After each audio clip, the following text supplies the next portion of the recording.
And now we are on the air once again with yet another episode of Tap Talks. My name is Bob Boles, the co-artistic director of the Third Avenue Playhouse. And our guests today, our very special guests today, are 6 of the 7 playwrights participating in the hashtag Enough Plays to End Gun Violence project that we here at TAP are extremely proud to be one of the presenters. We're one of many presenters around the country and around the world that are presenting the readings of these original plays written by these young women, all on the theme of gun violence. And the readings will occur at 7 p.m. on December 14th. And the really cool thing is the readings are happening simultaneously everywhere, all at the same time. So there will be a cacophony of voices coming from virtually every state in the country and from India and South Africa and Germany and who knows where else. So it's a pretty exciting event. And we'll let you know about how to register to see the readings towards the end of this. But I do want to let you know that, the readings were chosen to be on December 14th. It is the unfortunate anniversary of the shootings at Sandy Hook. And the day was specifically chosen to highlight the importance of the issue of gun violence, not only in this country, but around the world. And we're asking anybody who wants to donate. We're not charging for anyone to watch these readings. If you want to donate any kind of money, we have a link to the Sandy Hook Promise charity on our website. It's a organization that was started by the friends and the families of the Sandy Hook victims, and a very worthwhile charity to support, and especially on this very special day. So now, first of all, I think probably want to go around the Zoom room here and just introduce yourselves and give us a brief little thing about yourself and the name of your play, of course. Who wants to go first? Don't be shy. Sarah, you look like it. I knew it. I knew you wanted to go. You knew it. You just saw it in me. Hello, my name is Sarah Schechter, and I'm from Oakland, California. I go to Oakland School for the Arts, and I major in playwriting there. So that's why Enough seemed like an awesome fit to apply to. And my play is called Hullabaloo. Yeah, and I neglected to mention that the plays were written all by high school students from around the country. This was a playwriting competition. I don't know how many. Any of you know how many entries there actually were? There were 184. 184 from all over the place, whittled down to 7, and chosen by this amazing group of playwrights. If I had written a play in high school, and David Henry Wang, for instance, chose my play, you'd have to peel me off the ceiling. Yeah, okay, good. Because it just doesn't happen. It just doesn't happen, and so what a wonderful thing. Okay, who's next? You can go. Hi, I'm Aislinn Grayson. I am from Orlando, Florida. I go to West Orange High School. I'm a junior there, and my play is Guns in Dragonland. Excellent. And okay, I'll start choosing. I don't want Olivia. Go ahead. Yeah, I wanted to go next because that is also the name of my high school. But hi, my name is Olivia Ridley. I am coming from West Orange, New Jersey, and I also go to West Orange High School in New Jersey. And I wrote the play Ghost Gun. Excellent. How do you pronounce your name? Aja? It's Aja. Aja. See, I knew I'd screw it up. Good. My name is Aja Lyons. I am from Jackson, Mississippi, and I go to Mississippi School of the Arts, and my play was Together. Excellent. Adelaide? My name is Adelaide Fisher. I also live in Orlando, Florida. I go to Freedom High School, and my play is Miss Martin's Malaise. And last, but certainly not least, Hi, my name is Elizabeth Shannon. I live in Frederick, Maryland, and I go to Governor Thomas Johnson High School, and my play is Loaded Language. and I have to say that we have one other playwright who had to bow out at the last minute, and I'm hoping I'm not going to mispronounce her name, but I have to get it in front of me. Her play is Malcolm. It's anybody know how to pronounce her name? Dipkanya? Dipkanya Mitra. And so hopefully I'll get to meet her a little later on. So first of all, have you all met each other before? You've done things like this before with each other? You met each other in person at all? Yeah, we did a lot of stuff over Zoom. Yeah. And so how did you, and anybody can just jump in here, but how did you all hear about this? How did you get interested in writing a play for this? Well, there was actually a program I was doing with Seth Rudetsky's Plays in the House, and I was one of the plays they streamed was a play by Lauren Gunderson, and I absolutely fell in love with it. I thought it was just, the writing was so cool, and so it's right after I looked up on Instagram, I found her name, and she had posted about this on her account, and I was so thrilled to see I thought the idea, what Enough stands for is unifying the conversations of art and political, progress, and kind of making them, one thing. And I thought that was the coolest thing in the world. And I was so enthralled with this project.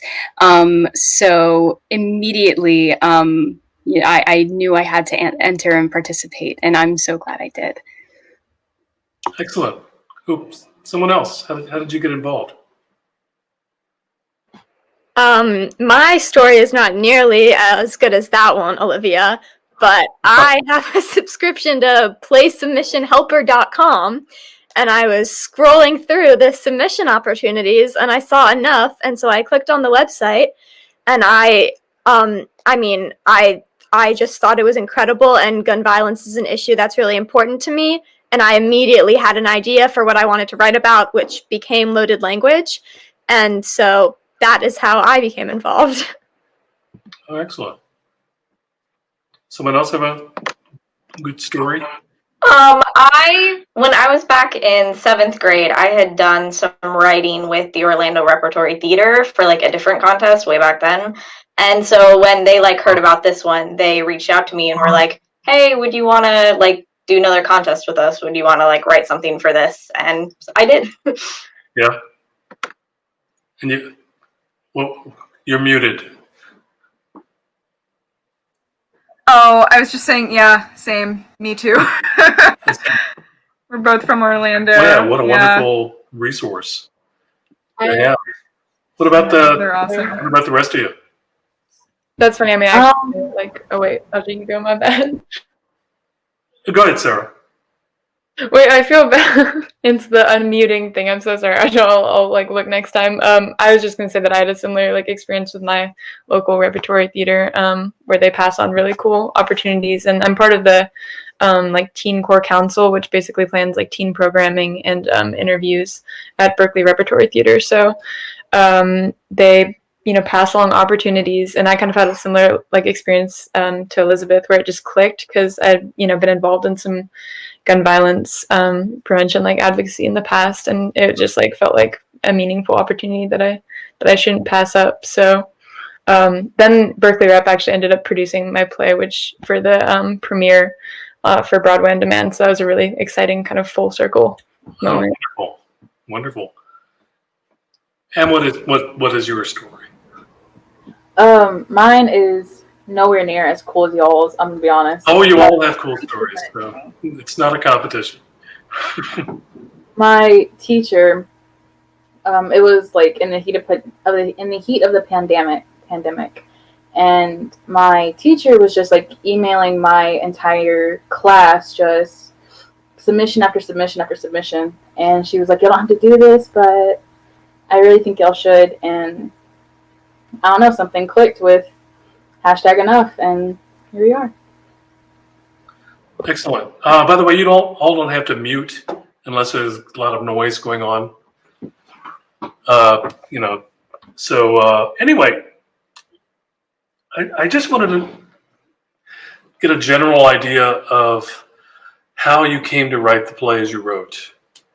I'm sure you all have written stories about that. I've written down here, what is your experience with gun violence? And hopefully none of you have had any direct experience with that, but what I meant really by that is, how has this issue impacted your lives? How has it just affected your every day-to-day life? Just to tell a little tale of myself, a few years ago I directed a play about Columbine High School, and I did it with high school students. And it was pretty raw. I don't know if you know the play Columbinus, but it took transcripts from the people involved with it. The shooters made videotapes of themselves, witness accounts, everything else. So it was pretty raw depiction of what happened that day.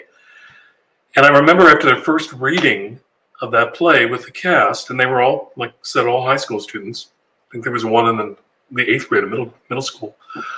I asked them, how many high school shootings, not just high school shootings, but shootings, can you think of that have happened in your lifetime? And they started rattling them off. And that, I guess that shouldn't have, come as a shock to me. But when I was your age or their age, I couldn't have named one. So how has living and growing up with this just affected your life, your day-to-day life? I think for me, and this is definitely seen in my play, is that it's just like always at the back of your head. My play is about students in high school who one student thinks she overhears something about a shooting and there isn't one. It was just like a joke. And it's kind of how that takes a toll on her and what she decides she has to do. And I think that like everyone has heard stories about shootings, whether on the news or from, a friend or another place in your state. And it's just like kind of always in the back of your head. At least for me, I mean, the other people could, my other fellow enough playwrights could disagree or agree, but like it's just always there in the back of your head. And it's not really like it's shocking in the way that it's so sad and horrible when it happens, but no one's really like surprised. Yeah. Absolutely. I mean, I think what both of you said really resonated with me, because I feel like gun violence has kind of been like seared into the consciousness of our generation, which sounds like a little dramatic, but we were born right after the Columbine shooting. We were in elementary school when Sandy Hook happened, and then my freshman year of high school was when the Stoneman Douglas shooting happened, and that was kind of some tipping point within. And also, I mean, I think like growing up in Oakland, I don't consider myself a victim of gun violence in any way, but I think that a lot of people here recognize that it exists outside of school shootings. And I'll just play, dresses that, and so does, actually, I think a lot of plays do within this cohort, but I don't know, I had this kind of rattling experience in my sophomore year where I was at a park with some friends, and a drive-by shooting took place where I think like 3 people were shot, and like this, kid's birthday party was scattered, and I kind of had this moment where I fell to the ground. And that was like a second tipping point for me. So I got involved with like some, gun, common sense, gun safety like lobbying efforts. But honestly, writing a play about it felt like just as much of a tangible effort to stop gun violence, because we've seen that whether it's with like police brutality or school shootings, that legislation doesn't necessarily make a difference sometimes. We have to start doing more grassroots like organizing or art. But I don't know, when I tried to write about like gun violence within schools, I struggled a little bit because I didn't even know what I could say on that. So I kind of ended up zooming out and writing about gun violence as like a phenomenon throughout American history. But someday I'm really excited to kind of dive into it in a more contemporary way, like Elizabeth and Adelaide and Iceland's too. Anyone else? Yeah, but I mean, everything you said, Sarah, I think I just wholeheartly agree with, and I think that's why I was so excited about this project. Is that legislation is definitely an important and like necessary kind of mode of change, but legislation oftentimes doesn't always start conversation, and that is what we need. And I think art is special in that way, where it's dialogue and it leaves room for these big conversations that we need to have, which is why I love that intersection of political science and art. I think it's definitely vital to the process, the progress of society. And I think after Parkland, I experienced that in high school, and suddenly gun violence, the fear of a school shooter and gun violence became a universal fear. And even these students who hadn't had intimate experiences with maybe like having a school shooter in the school or anything like that, they still were kind of granted this newfound fear that they hadn't had before. And I think, like Elizabeth said, that has become kind of a universal thought in the minds of students across the country. So this is definitely a very pertinent issue, and I think that's definitely what attracted me to this project. Definitely, I think also what I think also what I found so fascinating about it is that I thought it'd be a great opportunity to introduce like race into the gun violence conversation. Usually a lot of the dialogue right now surrounding gun violence, while it's necessary and productive, I haven't so popularly seen race included in the conversation, but it certainly is it has a very prominent part of like gun regulation in low income areas, and relationships between poverty and crime. Like it's all intertwined. That's how I kind of found myself falling in love with this project. Well, I mean, I'm really so impressed by just certainly the level of expertise that all of you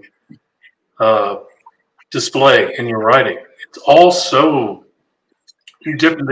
The takes that the points of view that you choose to go from, the structure of your plays, just the nerdy playwriting stuff, character, plot development.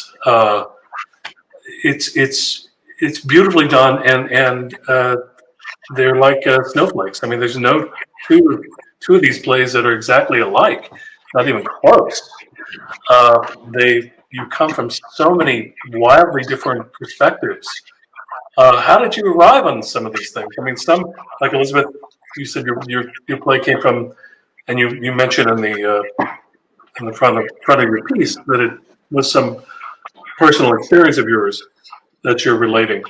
But I have to think that, and perhaps together, was that a personal experience of some kind? Can you? I mean, maybe not the result of the play, but I mean, just gathering of the women, just having a good time at home? How did that play come about? Together. So I based the characters off of my own personal friend group, and I just I don't know, like it just came together. I was writing it and I thought, okay, well these are going to be the four characters: Cheyenne, Aaliyah, Amani, and Ayana. And I just put them together like in my head, like I visually put them together, and it just came out the way it is. Well, I don't really have a story behind it. when you all see the reading, I mean, you'll see it's just a bunch of friends having a good time. I love just your use of language in the play, and I love how they talk one way with each other, and then suddenly when they're on the phone, talking to whoever they're talking to on the phone, suddenly a whole different way of speaking to outsiders emerges through that, and just to see that on the page was really really wonderful and just very insightful. And it's a small thing, but it works beautifully for the play. Well, what about something like Ghost Gun? I can't imagine that's something that, I mean, I hope that's nothing that came from your experience at all. Where did that one come from? Yeah, well, I mean, definitely not directly from my personal experience, but I do have a twin brother who is a young black boy. And, he kind of faces, even though, our area is pretty like diverse, and that's something I'm very grateful for. There are times where he has, been followed around in stores, and, we, from the moment, ever since he was little, we'd asked him not to wear hoods around police cars. Like, it's a lot of that, and growing up with him and seeing that happen was always just very concerning for me.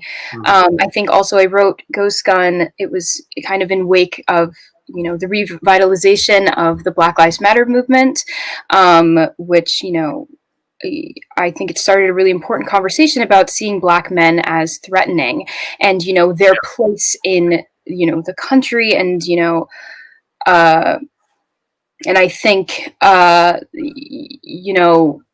that conversation and gun violence, though they are seemingly two big separate conversations, they also intersect a lot, which I try to explore a little bit in my play. But yeah, that was kind of where the thought process came from, was, trying to think of how to incorporate, how to adequately incorporate race into gun violence, and presenting this is the conversation that I wanted to be had. Yeah, again, beautifully done. You hear just what's going on with this young man,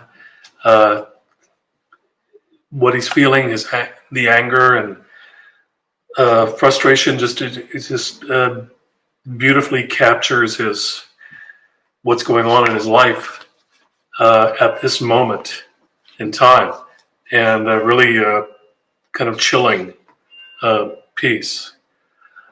And then when Miss Adelaide's, I call her Miss Adelaide's, Miss Adelaide's Malaise. So how did that come about? So when I went to write the show, when the rep asked me to write the show, I didn't really know what I wanted to write about. I thankfully don't have any personal experience with gun violence, but I wound up just kind of offhand mentioning that I was doing this to a woman who used to be my principal when I was in middle school. I ended up offhand mentioning that I was trying to write a play on gun violence, and she ended up telling me a couple of stories about experiences she had had with gun violence and with guns in schools, as a principal and as an educator. And so after that conversation with her, I was like, well, I think I want to take on that perspective. I think I want to tell that story. So I took kind of the story she had told me, and then I also like kind of interviewed and talked to my current high school principal and like heard stories and heard some thoughts from her. So I like took all the stories they had told me that they have experienced and like all their kind of feelings and emotions that they described to me. I took that to like show their perspective. Yeah, it's really great, especially getting a teacher's perspective from it all. You know, it's in like in loaded language, we have a very good depiction of a student's perspective. We also get the same in your play, Adelaide, but the addition of the teacher and what the stress that they're going through as well. I know several teachers